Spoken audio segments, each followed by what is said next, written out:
guys, welcome to the Sold in Spanglish podcast, the podcast con las tres realtors, las tres Latina realtors, let's put it that way, that talk about the real of real estate. I am your brand new realtor, Miss Lana Chaires, and I'm joined by Louise Trujillo. Claudia Torres Kilbright. Hello. So today we were going to talk about, because I haven't sold a house yet. I haven't done anything. I still need to get my feet wet because I'm still waiting on my damn real estate license. As soon as that comes in, I want to know what it is to work with a buyer, because you guys were telling me how it's a bit of a headache because why, Claudia? Why, Claudia? Buyers are liars. You know. Yeah, they are liars. So what is it? Okay, so give me like the real of like actually working with a buyer. Why is it more of a headache than working with a seller? Well, first of all, when you get that first initial phone call, they'll call you. And our questions is, how's your credit? Oh, yeah. How's everything? And they're like, oh, my credit's great. It's in like the high sixes. And then when they get to the lender, you find out that it's in the low 500s or maybe sometimes in the 400s. Wait. Or they have like tax liens. Oh, because I was going to say, I'm like, what? Child support. Oh, damn children. Stupid kids. Look at what a kid, imagine a kid being able to keep you from buying a house when you're trying to buy a house for your kid. Yeah.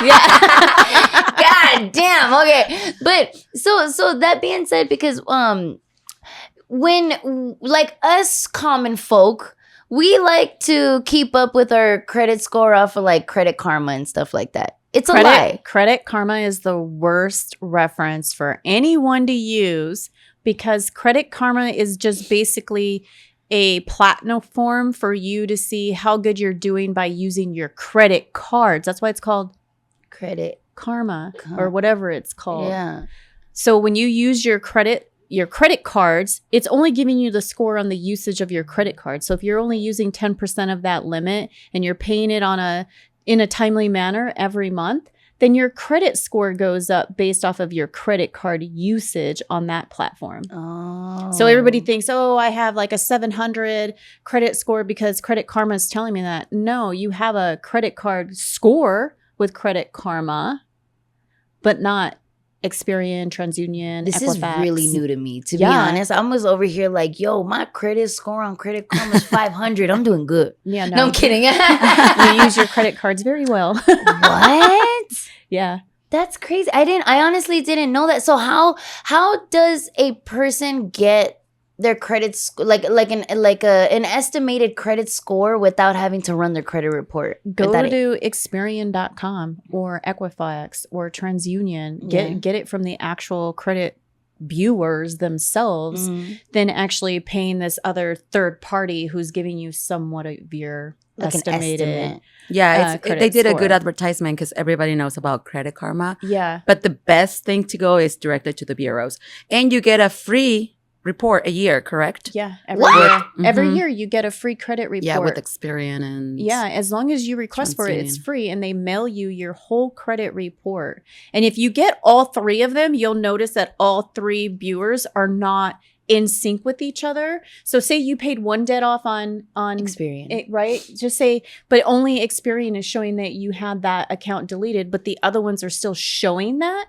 You need to get a hold of the other ones to get that account deleted to match this one. Well, then why the hell are there three? Well, you know what I'm saying? Like if it's off on one, motherfucker, get them off on the other two. Like why? The government's The world doesn't work like that, Lana. Huh? Welcome to real estate. So, welcome to the real world too. Yeah, God, The Jesus. real world. The real of real But not estate. that many people know, like you can do all that yourself by disputing and getting stuff deleted directly through the viewers because they allow you to do it for free. Yeah. It's like, it's not like you're paying for it, but if you go through like Credit Karma, they're going to charge you all these additional things for you to start disputing and getting things deleted from your credit. And the worst thing that buyers do, especially first-time buyers, is believe all these third-party companies that are messing with your app credit score. It's crazy. And then they talk to the lender and she's like, yeah, that's not your credit score. Here's your real score.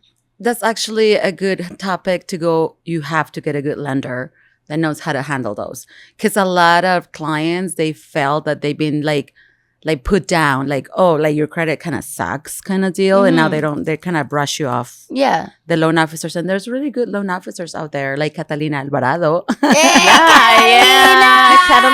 That you work with them and you don't make them feel already bad. I'm sure they probably lied because it's embarrassing sometimes to say that you have bad credit. And also, too, they may not even be lying because they trusted Credit Karma. Or they don't know. Or they don't know. Yeah. Like, so oopsie, there was someone using your social security number. Yeah. Or that one stupid app that you forgot about that is like affecting your credit for some freaking reason or something. Yeah. That's messed up. Well, there's a lot of things that come up with the years. Like, what the hell? Like, it just pops because they keep buying those like collections and they just keep popping. And it's the same collections. Like, the worst thing buyers can do, don't answer your damn phone. 1-800 number is calling you. It's a collector, right? Calling you. When you answered, the reason why they're calling you is because, one, your 7-year anniversary of that debt is coming up, which means it can fall off your credit. But the minute you answer that phone and you acknowledge, it restarts that 7-year anniversary. Voila. Did you guys know Bingo. that? That is a little secret that a lot of people don't know. No, I didn't know that because my don't answer your phone. Answer. No, I'm sure. I can see Lana like, oh yeah, I'm so sorry. I'll pay one day. I'll pay later. No, you have no idea. I'm like, listen, the way I think about like my credit family friends, because when they call me every day and they like let me know, like they're like, how can we help you? I'm like, bro, you're a better friend than most of my friends because you're trying to help me with my debts. No, they're not trying to help you. Oh no, they're trying to screw you. Like, I know them by first name basis. No. Lana, I swear, like these are my people friends. trained to do this, and now your debt's gonna be another 7 years because you acknowledge that they talk to you and you know about that. Oh my God, Samantha, I can't answer your phone anymore. It's the girl from Cox.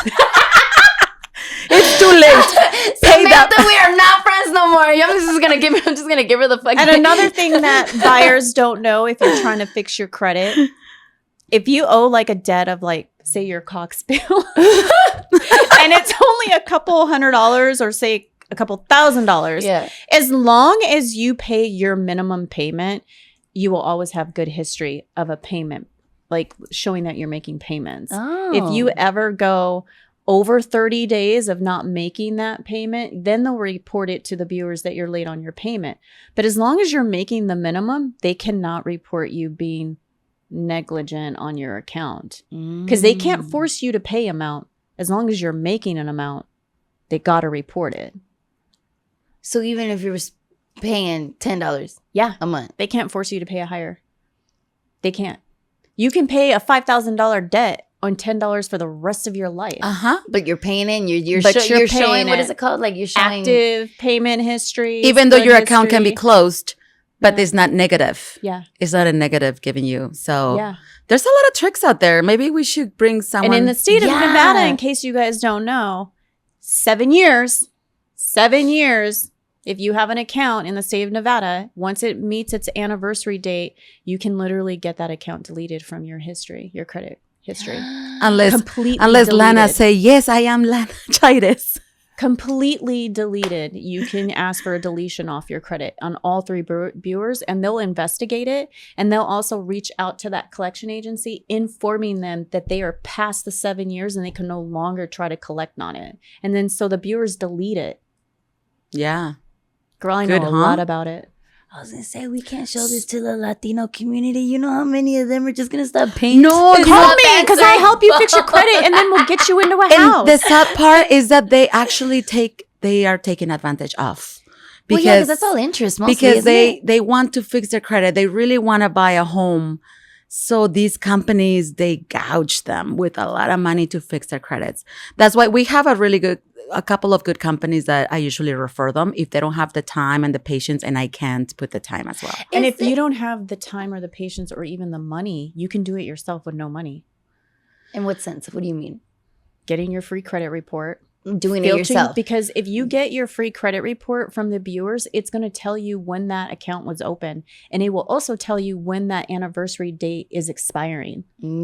So you'll know your timeline when you can request for that deletion off of your credit report without even paying a credit repair company. Yeah, but we're dealing with a lot of Latinos that they're even dealing with the language, and they won't do it. And so what I'm saying is, for those kind of people, I do have a couple of companies that they help them, but I know that they're good because there's so many companies that are not good out there. They're just trying to gouge people's money. Because you're a lender. As a lender, is there anything that, because I mean, like little credit cards and like credit, all that little stuff is bad. But do you guys ever forgive anything like medical bills or Those are not, they don't affect you to buy a home, the medical ones. Unless there's... But what if you're in a debt? So lenders don't look at it. They don't look at medical? Look at it, what about school? Those, yes. They'll look at the school, yeah. That's messed up. What do you think? There's like a lot of college graduated people that they can't purchase because they're not in deferment anymore unless they go back to school. And there's also like a new law now. Anything that, if you have anything on your credit that's 500 and less, you don't have to pay it, and you can ask for it to be deleted. You guys do know that was just passed, right? 500,000? Breaking news, everybody. Breaking news. So anything less than $500 that's on your credit, you can actually get it removed. Samantha, why you calling me, girl? Yep. No, but this is for student loans, like for $247. everything. Okay. She calls me all the time. The Cox Cable one. It's like $247, but I'm like, yeah, don't. You can actually get that deleted. But she already acknowledged that it's her, so it's gonna be another 7 years. Yeah. Okay. The whole point is, don't answer your call when you know it's a collector. Oh, don't, because it's gonna scam like Lee. It's gonna yeah. Or like when they say, "Is this Lana Chides?" No, but I can take a message. I always say, you have the wrong number. Stop calling. Chicos Pizza Palace. So the trick is be smart and don't say, yes, it's me. How much do I have to pay? Oh my God. See, this is my fault for being too honest. I don't lie. I honestly, I fear no one. I don't lie. So when people call me like, hey, you owe Cox Cable this much money. And I'm like, damn, girl, I'm so sorry. Like, look, I just had a baby. Like, all this shit. You know, like, the stories that they hear. That's what I'm saying is I'm like, she's like my friend because she'll tell me, she was like, can you pay she's not your friend, honey. She wants your money. Obviously. But is it on your credit? I don't know. I don't know these things. Okay, so now we start with that. We start with that. If you want to go and buy a home and then they pull your credit and they have a collection of Cox, then you'll know, right? So you have to prevent that. You have to get your free report annually. At least to see where you are. Look, okay, hear me out. This is all this that you guys are telling me is like, I am who you guys are trying to talk to in the audience. I'm that person because I went through, you know, like I have a past life where I was making a lot of money, but I also wasn't spending it on trying to get my credit right. You know, like I was spending it on getting a bigger apartment or getting my stuff for my podcast from the first time around and stuff like that. Like I was paying things that I shouldn't have been paying for. So I'm like thinking like, you know, you can have money and still have bad credit, which a lot of us do. God. Yeah. Yeah. So that's I'm like, cause I don't know these things. It's like that's why it's like being financially educated. Yeah. It's important even for any type of work. Like you see a lot of football players that they retire broke. Hello, father of my child. Hello. What I'm saying is that they go up to their heads that they have money and they don't invest it wisely. Yeah. And then their credit gets fucked because, oops, sorry, blew. Bloop.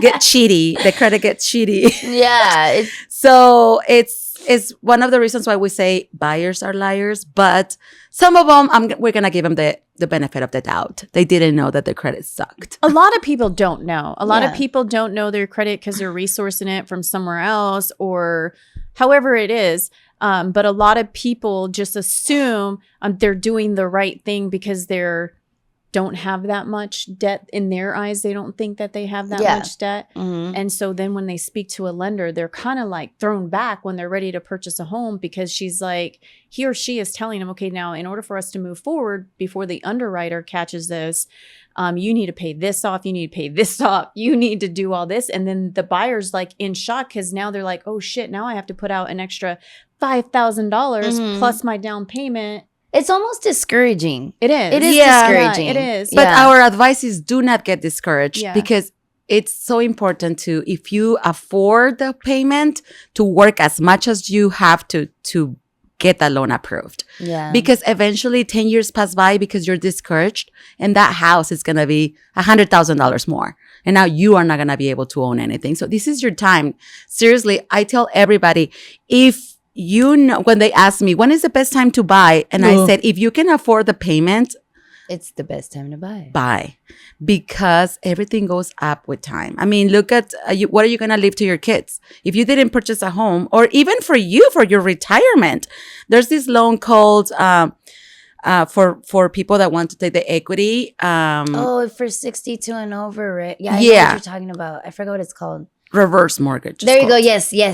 So you can even, like, when that's your security for you to leave, just in case something would happen if you get sick. Hopefully no. Yeah. But we don't have the crystal ball. So it's always important, if you can afford the payment, buy. Yeah. Yeah. And it's messed up because I'm like someone like me, I feel like, okay.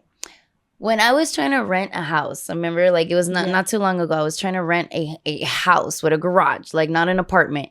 And the qualifications to get into a house were the same qualifications I would have if I were to buy a house. It is so strict right now. Of how And they more do deposits rentals now. The deposit was $4,700. Do you want to know why to it's $4,700? rent. Why? Well, I don't know what your rent was going to be, but because there was a change of how property management companies now can no longer collect like first month's and last month's rent deposit. They cannot charge a cleaning fee anymore. They cannot charge like certain fees anymore. So they've changed their wording. So say your cleaning fee was $350. Now it's changed to your admin is $350. What? It was, right? An admin fee? Oh, yeah. Oh, yeah. And they're getting trickier and trickier because They're very... I'm mad. I'm mad. Bro. That's what I was doing. That's totally what I was doing. I'm like, I have every fucking person that was right there in front of me trying to get me into this house. And I'm like, you wanted $4,700? I'm going to come on your face. I do have... They'll change everything now. So like everything is like... There was I think it was with COVID or something. Oh, yeah. Like property management companies and everything were trying to up their fees and do all these things. But now they have put these restrictions in of what they can and cannot charge. So they got creative and changed their way of wording. Mm-hmm. And remember, in California, it's so hard to evict people. So that's why there's a lot of investors in Vegas. They purchase so many homes to rent, because here it's easy to evict people. And then they keep all of those little admin fees and everything is non-refundable now. It's a business. Oh, yeah. Everything is non-refundable. Out of $4,700, the only thing that was refundable was the pet deposit. And that's if my pets didn't make a mess after the fact. And it was $300 only. Yeah. So I was like, why? Like, for me to pay a pet fee and a pet rent is like, that's ridiculous, because I'm like, how am I gonna pay pet rent?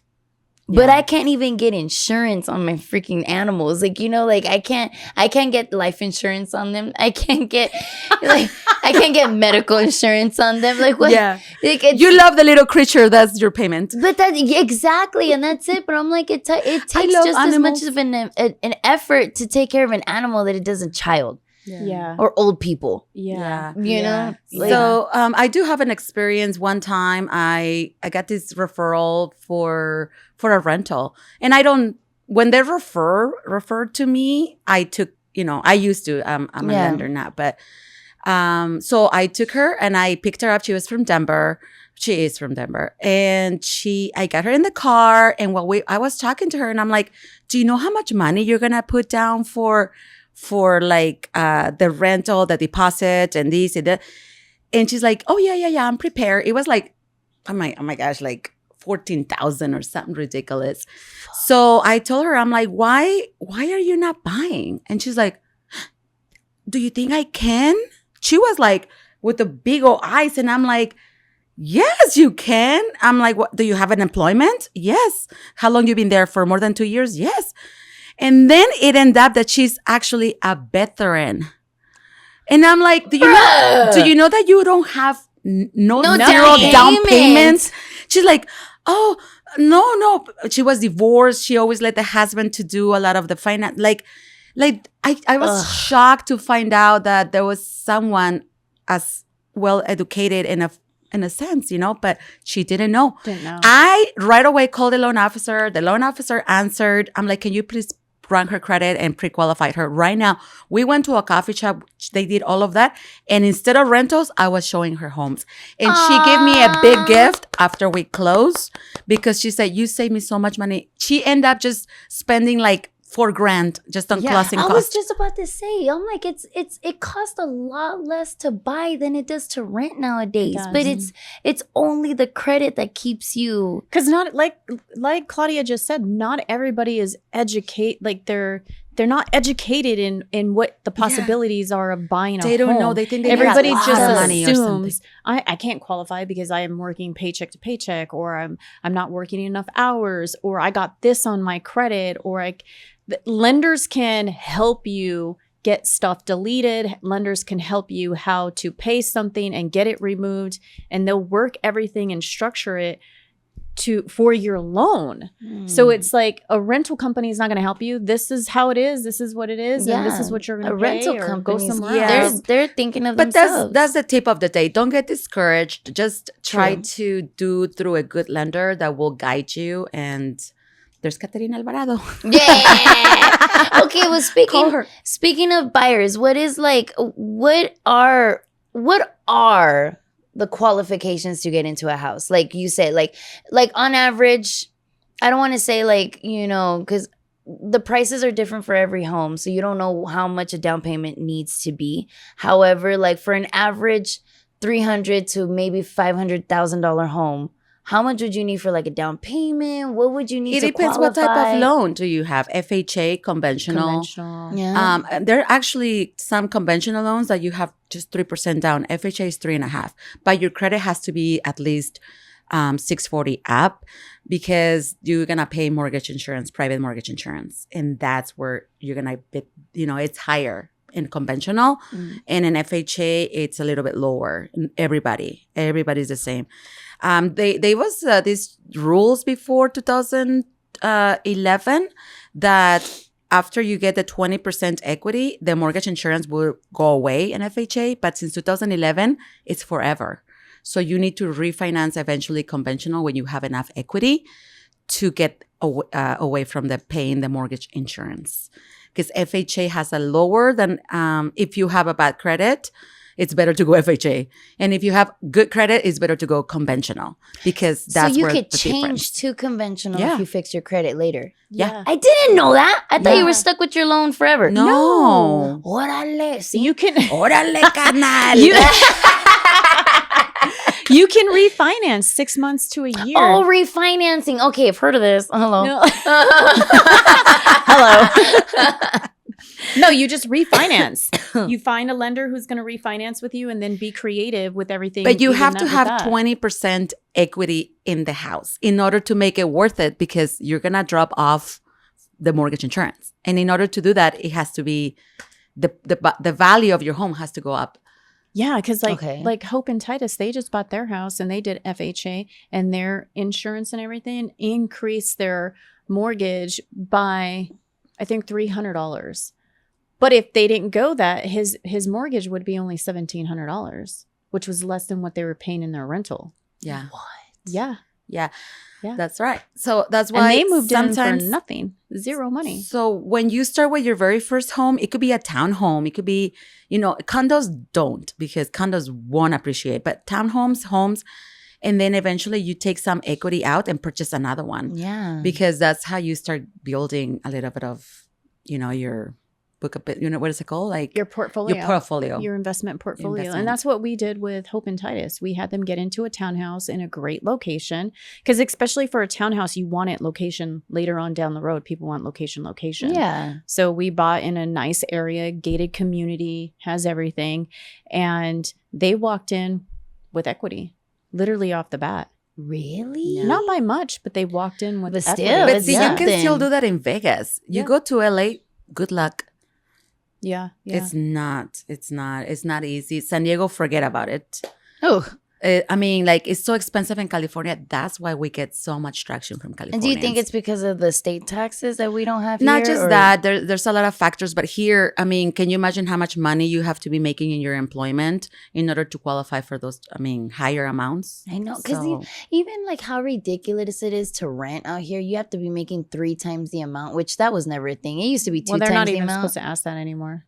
That's not even a thing anymore. That shouldn't even be a question. Oh, I'm gonna talk to my apartment complex. Motherfuckers, they was asking me. They're not allowed to. It's a new rule. It's a new NRS. It just passed. It just passed. They cannot ask you to make 3 times the rent. They If you- cannot.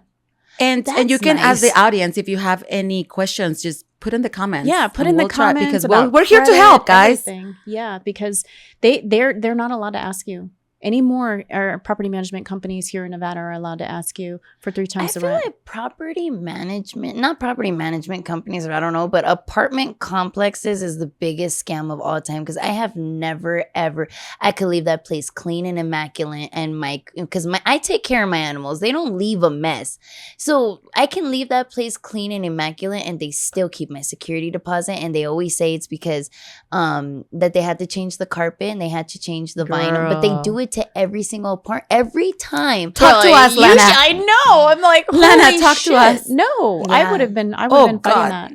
So that happened to Hope and Titus. So they moved down to the house, right? Shit happened in their house that they were in. The property management company literally called them and said, well, first, they ended up asking them to move out. They served them a 30-day notice. Basically, the owner didn't want to re-rent the house out, basically saying, hey, you have 30 days to vacate. Your lease is up. We're not wanting to renew it. We're not going to keep it as a rental property anymore. And so didn't even give them a 30-day notice. They literally sent them an email saying, you have 7 days to vacate. The owner no longer wants a renter in the home. Well, me being in the industry for a very long time in property management, Mm-hmm. I said, I don't know who you are, but I am a licensed realtor. I'm also property manager, and you legally have to serve them a notice. And a 30-day. And not by sending an email. You need to actually put it on their door, mail it to them, certified, Through the whatever. municipal court, right? Yeah. Correct. And so within that day, the same conversation with this manager, they literally went and posted their notice properly, because I had to let her know, like, you're messing with the wrong person, because I am a licensed realtor and I will report you. So she ended up doing it correctly, but then also sent them demanding for the full month's rent. Why? Yeah. Which is crazy, because legally you're not allowed to ask for the full month's rent. So I If had to they're not let her living know, there. hey, they only lived in the home for 15 days. You're the one who served them Prorate the it. 30-day notice. So you have to prorate it for the 15 days. She comes at me in an email like a retard, puts it in writing. No, the owner wants the full month's rent. And I said, I'm just going to inform you, put the NRS down for her. You're double dipping. You cannot collect the full month's rent, especially when you already know you're pulling it off the market. And Yeah. she literally revised the tenant portal only for the prorated rent. I So know, you but have to see- know you have to Yes. know the law, people. Don't let people screw you over. Oh like, my God. and like people are so nervous to have like a bad they're gonna put They're like bad a bad rental rent history. in my credit or something, so they pay or they're afraid, No, but like you have rights. as a renter, you're really scared to mess with the. You know you have more rights than the landlord. No, I get it, but somewhat. If I'm going to a new apartment complex and my last apartment complex is saying that I was dirty, or I didn't pay my deposit, or I didn't pay for the new carpets that they put in for the next tenant, or whatever the heck, like they I'm scared that I'm not going to be able to get into a new place because they're going to harass me and say that I wasn't a good tenant. Well,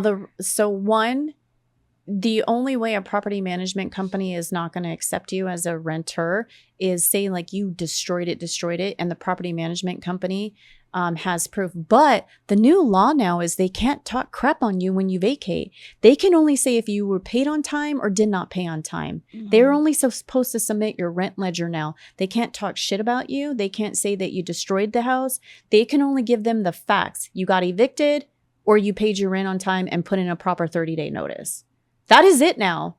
There's so much things that has changed in the rental industry that property managers cannot do anymore. Is this only in Vegas, Nevada, Nevada, or Nevada. everywhere? It's Nevada. new in Nevada. Just recently, these just came out. Remember, So- this is not an educational podcast, but we do have a lot of Knowledge. information that Yeah. everybody should know, and maybe we can put it down for our audience. Well, you just to need know. to know the laws. And if you don't know, call educated realtors. And the laws Who for do housing know. are NRS Yeah.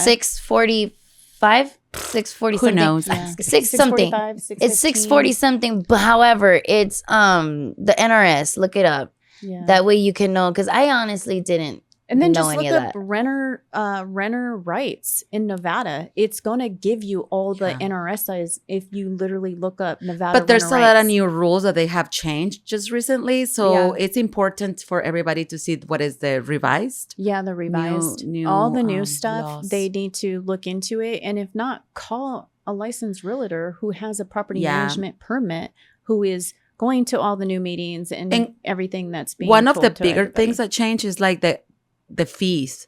Like you have the application fee. That was a good one Oh, because that- before yeah. you had to pay in sorry, and then you have to pay another $100 and whatever. So I remember when application fees were $40 to $45, and I was Right. still freaking out about that.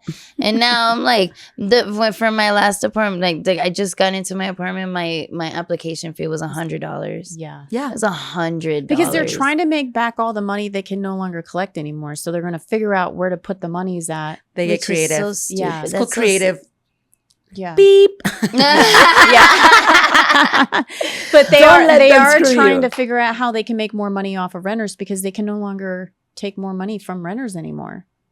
Yeah. So they're trying to make their They're trying to figure it out. illegalness a legality. Correct. Like, you guys are pieces of bitches. yeah, it's pretty crazy.